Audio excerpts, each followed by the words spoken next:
الحمد لله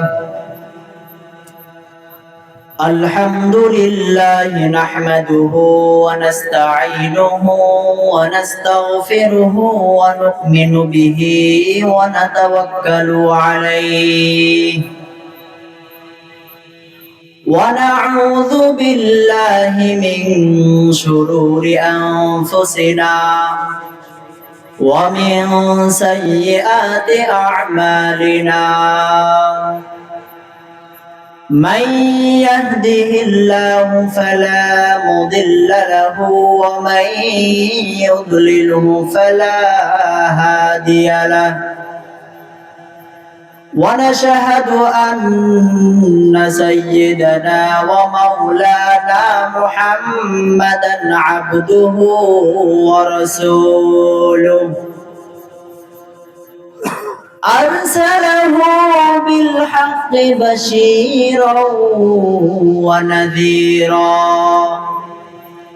وداعيا إلى الله بإذنه وسراجا منيرا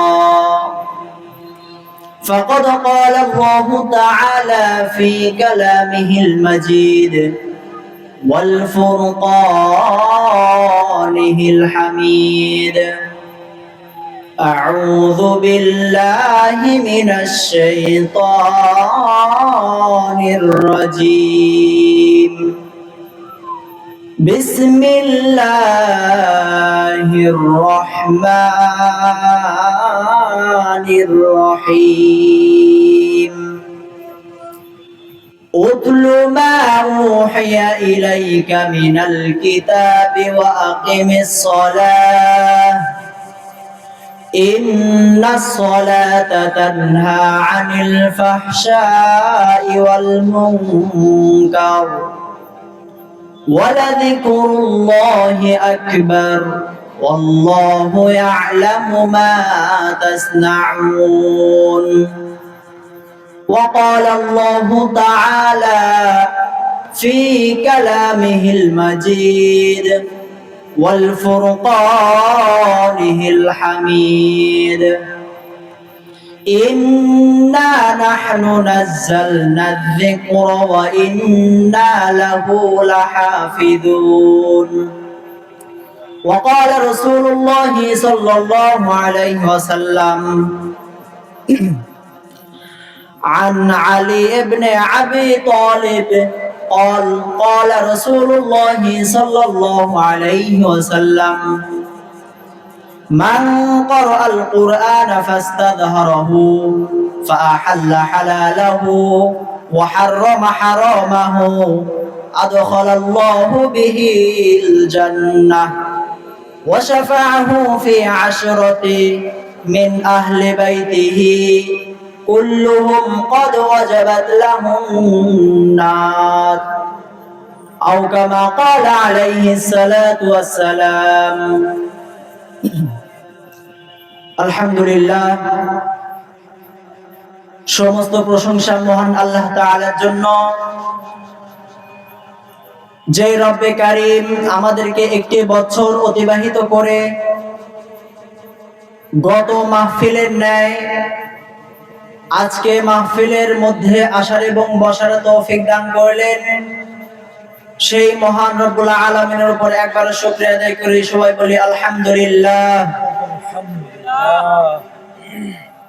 অতঃপর যেই নবীর উম্মত হওয়ার জন্য অন্য নবী রাসূলগণ পর্যন্ত দোয়া করেছেন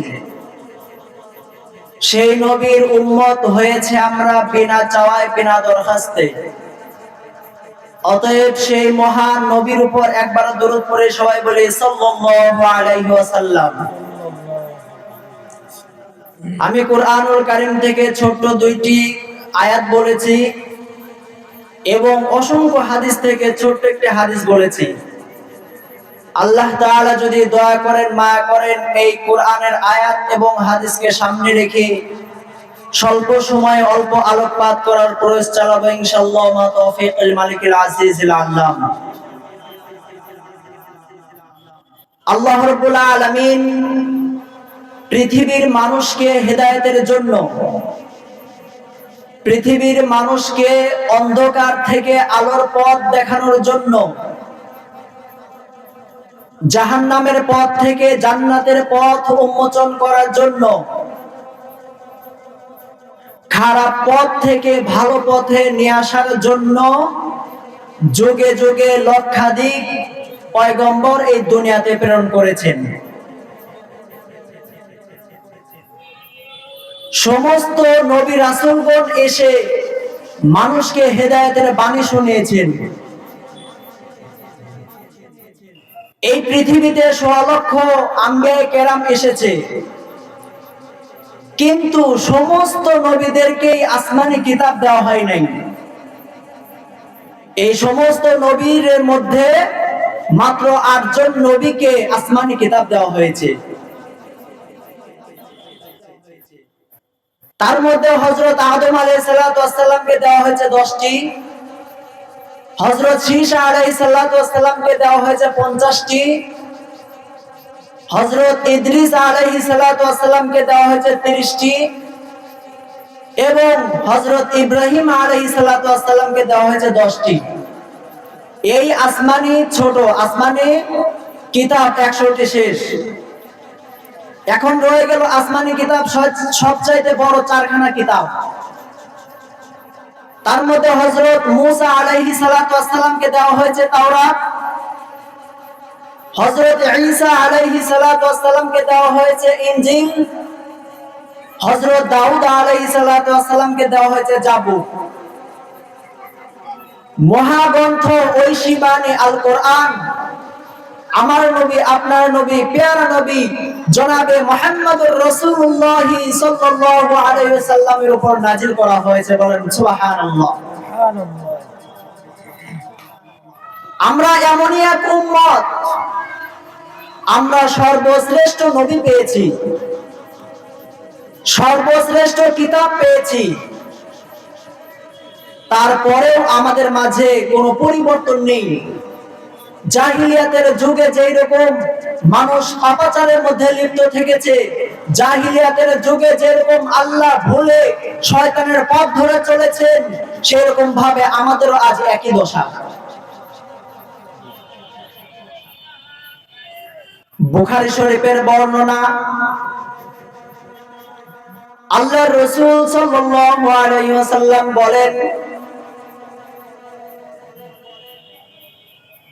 যত নবী রাসূলগণ এসেছেন সব নবী রাসূলগণকে আসমানি কিতাব দেওয়া হয় নাই, সমস্ত নবীদেরকে আসমানি কিতাব দেওয়া হয় নাই, কিন্তু যে সকল নবী কেরাম এসেছেন দুনিয়ার উপর সমস্ত নবীদেরকেই কিছু কিছু মুআজিজা দেওয়া হয়েছে। আপনি চাইলে হযরত মূসা আলাইহিস সালাতু ওয়াস সালামের মুআজিজা গুলো শেষ করতে পারবেন, আপনি চাইলে হযরত ঈসা আলাইহিস সালাতু ওয়াস সালামের মুআজিজা গুলো শেষ করতে পারবেন, আপনি চাইলে নবী ঈসা আলাইহিস সালামের মুআজিজা গুলো শেষ করতে পারবেন, আপনি চাইলে নবী ইব্রাহিম আলাইহিস সালাতু ওয়াস সালামের মুআজিজা গুলো শেষ করতে পারবেন, আপনি চাইলে নবী ইদ্রিস আলাইহিস সালাতু ওয়াস সালামের মুআজিজা গুলো শেষ করতে পারবেন, আপনি চাইলে হযরত নূহ আলাইহিস সালাতু ওয়াস সালামের মুআজিজা গুলো শেষ করতে পারবেন। কিন্তু পৃথিবীর ইতিহাস বলে, তাফসীর বলে, হাদিস বলে, আমার নবী, পিওর নবী জনাবে মুহাম্মদুর রাসূলুল্লাহ সাল্লাল্লাহু আলাইহি ওয়াসাল্লামের মুআজিজা যদি আপনি গোনা শুরু করেন, কিয়ামত পর্যন্ত আপনি মুআজিজা গুলো শেষ করতে পারবেন না। তাহলে এই পৃথিবীতে যত নবী রাসূলগণ এসেছেন সব নবী রাসূলগণকেই আসমানি কিতাব দেওয়া হয় না, ঠিক আছে, কিন্তু সকল নবীকে কিছু কিছু আলাদা আলাদা মুআজিজা দেওয়া হয়েছে, যাতে তার কওমের মধ্যে এসে ইসলামের দাওয়াত যখন দিবে, যাতে মানুষ ইনসান যাতে বিশ্বাস করে যে না এ হচ্ছে পয়গম্বর, আল্লাহ তাআলার পক্ষ থেকে এসেছেন, তাকে বিশ্বাস করতে হবে।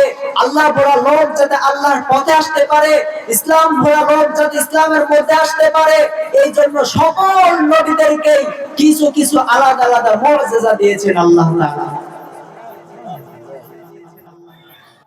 আল্লাহ রাসূল সাল্লাল্লাহু আলাইহি ওয়াসাল্লাম বলেন, সমস্ত নবীদেরকে আলাদা আলাদা মুআজিজা দেওয়া হয়েছে, কিন্তু সকল নবীর মুআজিজা গুণে শেষ করা যাবে, কিন্তু আমার রাসূলের মুআজিজা গুণে কখনো শেষ করা যাবে না। কারণ আল্লাহর রাসূল যতদিন দুনিয়ার উপর ছিলেন, যতদিন এই দুনিয়ার উপর বাঁচা ছিলেন, প্রত্যেকটা মুহূর্তই হচ্ছে মুআজিজা। তাহলে আপনি গুনবেন কয়টা? আল্লাহর রাসূল সাল্লাল্লাহু আলাইহি সাল্লাম দুনিয়াতে থাকা অবস্থায় প্রত্যেকটা মুহূর্তই ছিল আলাদা আলাদা মুআজিজা। তাহলে আমি আপনি গুনবো কয়টা? আল্লাহর রাসূল সাল্লাল্লাহু আলাইহি ওয়াসাল্লাম তিনি বলেন, আমার উপর যত মুআজিজা দেওয়া হয়েছে, যত মুআজিজা দেওয়া হয়েছে, তার মধ্য থেকে সর্বশ্রেষ্ঠ এবং সর্বোত্তম মুআজিজা হচ্ছে মহাগ্রন্থ আল কোরআন। তাহলে আল্লাহ রাসূল সাল্লাল্লাহু আলাইহি সাল্লামের উপরে যত মুআজিজা দেওয়া হয়েছিল, সমস্ত মুআজিজার মধ্য থেকে সর্বশ্রেষ্ঠ মুআজিজা হচ্ছে আল কোরআন। তাহলে এই কোরআনের তুলনায় দুনিয়ার কোন বই পুস্তক কি চলবে? কখনোই চলবে না। আল কোরআন এটার তুলনা শুধুমাত্র কোরআনই। যেরকম ভাবে দুনিয়ার উপর রবীন্দ্রনাথ ঠাকুরের কবিতা তার সাথে চলে, কাজী নজরুল ইসলামের কবিতা তার সাথে চলে, কিন্তু মহাগ্রন্থ আল কোরআন এটা এমন একটি কিতাব, এটা দুনিয়ার মানুষের কোনো লেখা নয়, দুনিয়ার মানুষের কোনো আবৃত্তি নয়, এটা স্বয়ং আল্লাহ রাব্বুল আলামিন নিজে আবৃত্তি করেছেন। দুনিয়ার বই পুস্তক তো দূরে থাক, এই আল কোরআনের তুলনা তো কোনো আসমানি কিতাবও হয় না। দুনিয়ায় যে 104 খানা আসমানি কিতাব, তার মধ্যে 103 খানা কিতাব এই কোরআনের সাথে সামঞ্জস্য করলে চলবে না। কারণ সমস্ত কিতাবের চাইতে আমার মহাগ্রন্থ আল কোরআন সর্বশ্রেষ্ঠ, বলেন সুবহানাল্লাহ। এই কোরআনের সাথে যারাই চলাফেরা করেছে, এই কোরআনের সংস্পর্শে যারা থেকেছেন, তারা এক সময় দামি হয়ে গেছে। সামান্যতম দেখেন, এই কোরআনের সাথে লেগে থাকা রেহান, এটা যদি আমাদের পায়ে লাগে আমরা তুলে চুমু খেই। দুনিয়ার কত বই পুস্তক রয়েছে, আমরা সেটা কোনো গুরুত্ব দেই না, কিন্তু এই কোরআন তো আমাদের সেরে তাজ। কোরআন নয়, কোরআনের সাথে লেগে থাকা রেহাল, কোরআনের সাথে লেগে থাকা কাপড়, কোরআনের সাথে লেগে থাকা আলেম ওলামা, কোরআনের সাথে লেগে থাকা নবী রাসূলগণ পর্যন্ত সকলে দামি হয়ে গেছে। সুবহানাল্লাহ।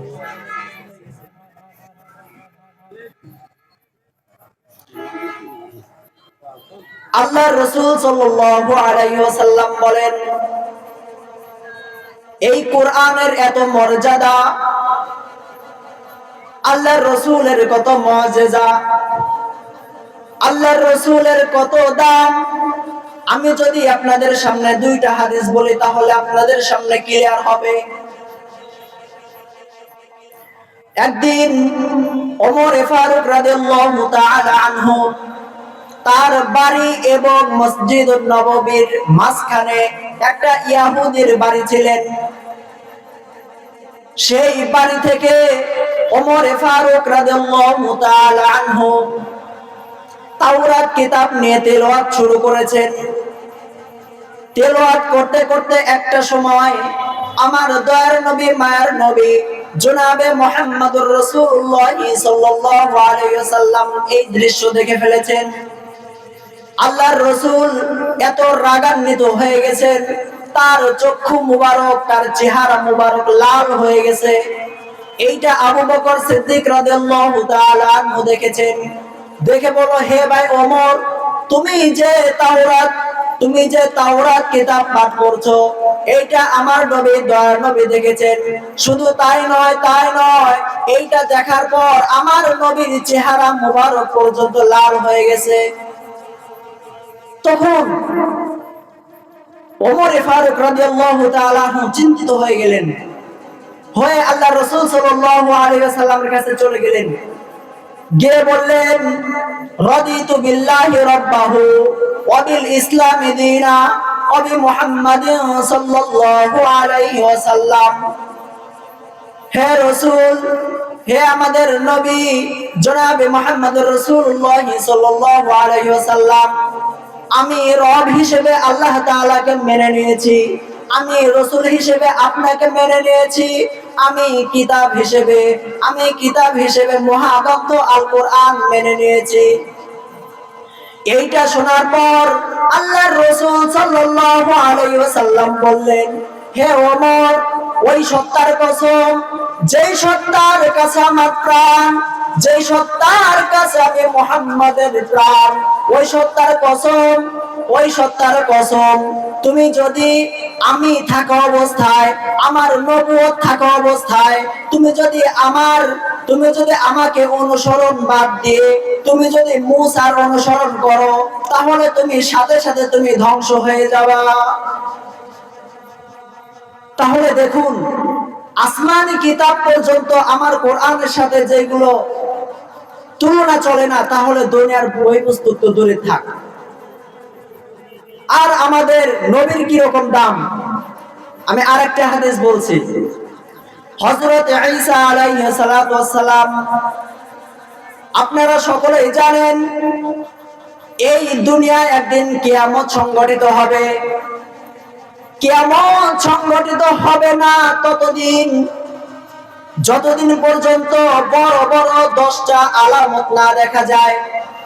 তার মধ্যে একটি আলামত, হযরত ঈসা আলাইহিস সালাতু ওয়াস সালাম দুনিয়ার উপর আসবেন। ঈসা আলাইহিস সালাতু ওয়াস সালাম শুধু আসবেই না, ঈসা আলাইহিস সালাতু ওয়াস সালাম এসে দাজ্জালকে হত্যা করবেন। তো যখন ঈসা আলাইহিস সালাতু ওয়াস সালাম আসবেন, এসে যখন মসজিদের ছাদের উপর আসবে, মুয়াজ্জিনের ইকামত শেষ হয়ে যাবে, তখন ছাদ থেকে যখন সিঁড়ি বেয়ে নিচে আসবেন, তখন দেখবেন যে মাহদী আলাইহিস সালাম সে মসজিদের ভিতরেই থাকবেন।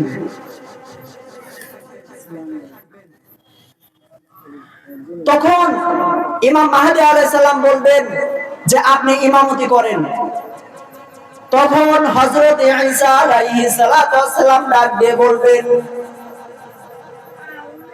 মুহাম্মদ সাল্লাল্লাহু আলাইহি ওয়াসাল্লামের কেমন নাম, ওই নবীর উম্মত যদি কোনো ইমামতির যোগ্য হয়, ওই নবীর উম্মত যদি কোনো নামাজের ইমামতি করার যদি যোগ্যশীল হয়, তাহলে অন্য কোন নবীর ইমামতি করা জায়েজ নেই। বলেন সুবহানাল্লাহ।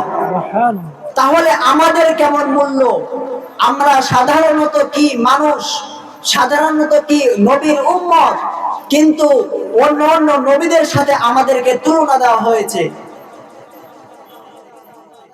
আপনি যদি আলেম উলামাদেরকে ভালোবাসেন, কাল কিয়ামতের ময়দানে এই ওসিলায় হয়তো আপনি পার পেয়ে যেতে পারবেন। হাদিস শরীফের মধ্যে কয়েকটা বর্ণনা এসেছে, তার মধ্যে একটি হচ্ছে আলেম উলামাদের মন থেকে ভালোবাসা। ছোট একটি ঘটনা বলে বুঝবেন। বিবি আসিয়া, তার স্বামী ছিল ফিরাউন। যখন মুসা আলাইহিস সালাতু ওয়াস সালামকে শিশু অবস্থায় পেলেন, অল্প কিছুক্ষণের মধ্যে শেষ করে দেব। তো আমার যে মেইন উদ্দেশ্য ছিল, মেইন টপিক ছিল, সেটা হচ্ছে মহাগ্রন্থ আল কোরআন। এই কোরআনের সংস্পর্শে যারা ছিল, যারা আছে, যারা থাকবে, তারাই এই দুনিয়ার উপর প্রতিষ্ঠিত, এবং মৃত্যুর পর সঙ্গে সঙ্গে জান্নাতে যেতে দেরি হবে না। এই জন্য এই কোরআন আঁকড়ে ধরতে আমরা রাজি আছি কি নাই? এই কোরআনের পক্ষে আমরা আছি কি নাই? কোরআন যতদিন থাকবে দুনিয়া ততদিন থাকবে। এই কোরআনের বিপক্ষে যারাই গিয়েছে, এই কোরআনের মোকাবেলায় যারাই গিয়েছে, তারাই আজ পর্যন্ত দুনিয়ায় কেউ টিকে থাকতে পারে নাই। অতএব এই কোরআনের বিরোধিতা যারা করবে, এই কোরআনের বিপক্ষে যারা যাবে, কোরআন থাকবে কিন্তু তারা থাকবে না, ঠিক কিনা? কোরআনের পথে অবিচল থেকে আমার মরণ যেন হয়, ঈমানের পথে অবিচল থেকে আমার মরণ যেন হয়। তোমারই কাছে মিনতি আমার,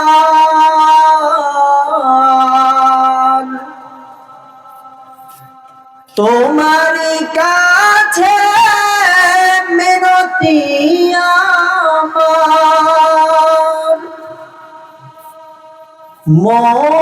মহামহিম দয়াময়,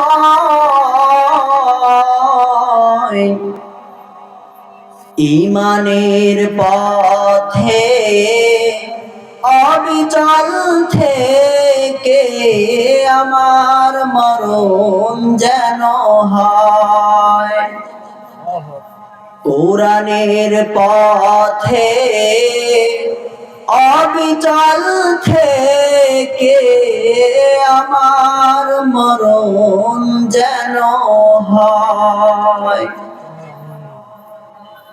আল্লাহ তাআলা যতটুকু আলোচনা হয়েছে আপনাদেরকে এবং আমাকে সহ আমল করার তৌফিক দান করুন।